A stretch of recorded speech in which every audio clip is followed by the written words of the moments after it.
Hey, you there! I want to remind everybody that if you end up liking this video, please consider subscribing. It's free, and you can always change your mind. And right now, YouTube says that over 90% of people that watch my videos aren't subscribed, so it would really help, and with that... Hello everybody, I'm Joel Homie, your guys' host for today's video, where today I'm going to be reviewing the TEAM-ASSOCIATED 1-12 scale Tioga trail truck. Now today's video I'm going to go ahead and start off with the unboxing so that you guys can see how TEAM-ASSOCIATED treats their product when you can actually, so that you can actually know what to expect upon first inspection if you're like me and a beginner in the hobby. Now I didn't have any sort of expectations for actually what to expect when I actually opened the box. You can see here that it actually takes me a while to actually unbox the actual box and get everything out to actually get things out of wrapping and things like that, because the box is actually stapled shut, so the box won't be opening very easily with a lot of getting messed around with, which is nice to see. And then once I actually had the truck as well as everything else out of the initial actual sort of the commercial boxing, you can see that the truck is actually in sort of a wrap, and the actual sort of the stickers and the extra stuff and the transmitter and everything else that is not part of the vehicle is actually in a separate white box. And then you can see here that the transmitter is actually wrapped in sort of a bubble wrap even after I get it out of both boxes, both the commercial packaging as well as that white box that we saw when we actually pulled it out of the commercial box as well. And then you can see here that once I have the transmitter actually out of the bubble wrap, you can see that we actually get 4 included AA style alkaline batteries, which if you get this brand new like I did straight from TEAM-ASSOCIATED, there's absolutely no chance of them being dead. And then the same goes for the actual Tioga trail truck as well. You actually get a included battery, which is very nice depending on who you are and what you're actually looking to get out of this, which in my case, I'm actually a beginner into this hobby and don't have any supplies for this thing, which it's very nice to get a ready to run kit such as this that has the battery and everything else, unlike some other ready to run kits that don't have the battery. Now as you can see here, this battery is considerably small, as you can see in my hand, and it is meant for beginners, and it is meant to be upgraded considering that depending on what conditions you have the vehicle in, of course,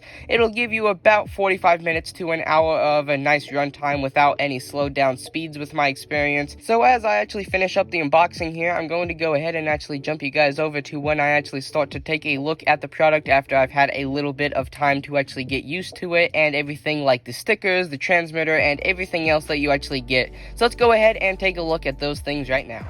Right then, so upon first inspection, you can see that the TEAM-ASSOCIATED CR12 1-12 scale or C truck is presenting itself quite well, with the only setback in my opinion being the 2 exposed body pins. And then right before we take a look at the actual vehicle itself, I just want to take a very quick look at some of these separate pieces that are actually not part of the vehicle itself. So the first is actually just the sticker sheet that you actually get here. So you have a lot of different colorful and interesting designs here, like you have a funny one here that actually says "do not follow me, you won't make it," and many others that you can actually take a look at there if you want to pause and read. And then you have the other sort of things here that are a bit different than the sticker sheet, such as the included 850 milliamp lithium battery right here with the 2 leads coming off, with one of them being the one that is meant to be plugged into the actual receiver when the vehicle is actually in action. And then you have the other lead made up of some thinner grade wire that's actually meant to be plugged into the USB charger when you're actually charging the vehicle itself. So as you can see, it just plugs in simply right there,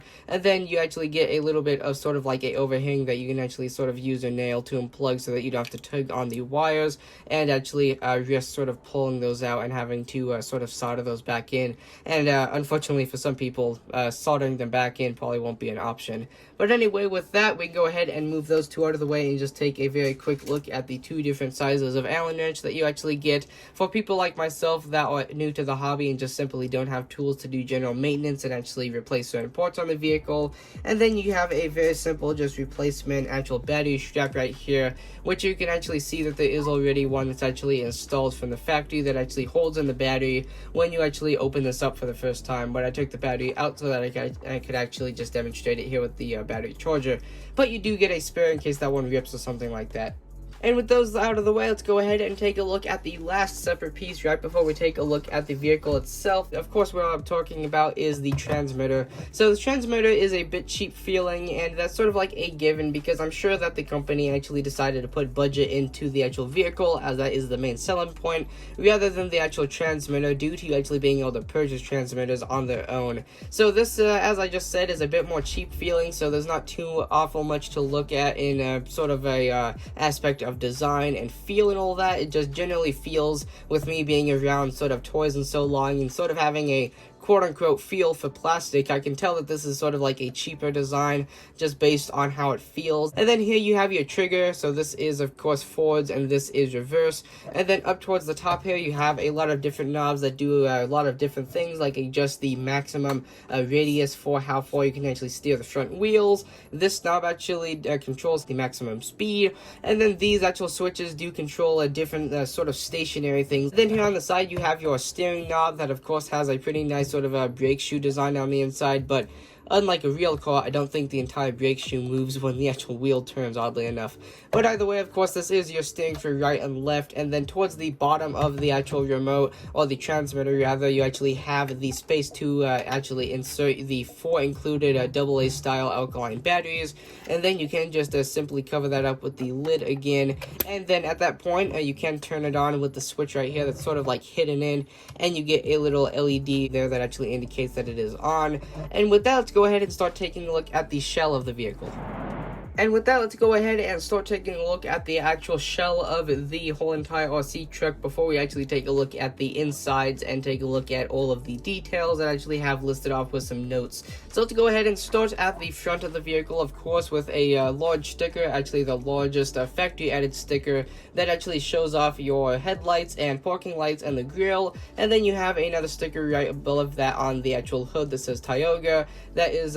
sort of generally below the 2 body pins. And then on either side you have another parking light, a Tioga sticker that is actually just the same read as the actual one on the hood. And then you have 2 stickers for the actual sort of door handles. And then mind you, this one is a little bit crooked. I don't know if that's anything worth mentioning, but it's probably a given with how these stickers are actually applied en masse. And then moving it towards the rear of the vehicle, you can actually see that we have a much more open design that is actually sort of matching the sort of general color that we have of the separately mounted front bumper with 2 functional LEDs right there. But this is much more open with sort of like a roll bar look, and then you actually have a more open look right below that, where you can actually see straight through the vehicle without anything actually blocking in between. And then sort of an interesting thing that I like is that you can actually see the cutout in the frame for actually where the motor and the actual receiver sit. And then right here you can actually see 2 of the 4 sort of exposed shocks that are actually oil filled with the whole entire plastic construction, which is nice because it actually sort of looks more like an off-road vehicle. Now I do just noticed that I actually sort of said 4 exposed shocks. I was actually sort of referring to these ones being more exposed than actually the ones on the front that are actually a little bit more hidden, when the whole entire suspension system is actually a bit more compressed, because this shell is actually a bit more sort of complete and hides them a bit more than actually back here. And then now actually removing the 2 front body pins, let's go ahead and actually take a look at the inside of the vehicle, and I'll go ahead and start reading off of the notes that I actually have written down here. So I do apologize if I read a little bit slower or sound a little bit sort of like I don't know what I'm talking about. But anyway, flipping that open, you can actually see a lot of the inner workings here, basically everything, because everything is open from the top, and I'll only have to flip over the vehicle just a couple times to speak about the actual sort of drivetrain and everything. So the first thing I have written down here, as I know, is the 380 size, the brushed motor right here. As you can see, that is actually directly mounted to the transmission actually right there, that is actually hanging down quite a bit. So if you're actually taking this around outside and you're sort of actually taking around a sort of generally a rocky surface a lot, this is something that will get caught on and it will slowly route down over time, so that is something to actually pay attention to. And then actually we're going to go ahead and take a look at the bottom of the vehicle for just a moment and actually go and take a quick look at the plastic axles as well as the plastic drive shafts. That, as you can see, these are mainly all plastic but do have metal links as well as some actual metal bowls actually in between to add some structural integrity. But of course a core of the this size does not really require too much actual sort of beefy sort of a metal construction down here. So it's nice to see that it has the metal where it actually needs it. And then moving up and actually flipping open the shell again, here you can actually see we have our receiver, and then actually an on and off switch that when you actually have the battery plugged in, will just simply turn on the vehicle, and it will immediately turn on your two LEDs even when the vehicle is stationary, and it will turn on the solenoid and everything else, but that will of course be turned off, unlike the actual headlights that actually just turn on, as I said, even when the vehicle is actually stationary. And then moving down to the tires and the actual shocks, as I said earlier, all four shocks are actually plastic construction and they are oil filled. And then down here you actually have the four tires that are actually just a normal compound tires without actual foam inside. These are all just compound tires without any foam inside. They're just sort of air inside that actually can sort of be compressed, as you can kind of hear there when I actually push down on them a little bit faster. But anyway, putting the two body pins back in, let's go ahead and take this thing outside quickly and just take a look at how it performs out in just some normal sort of terrain.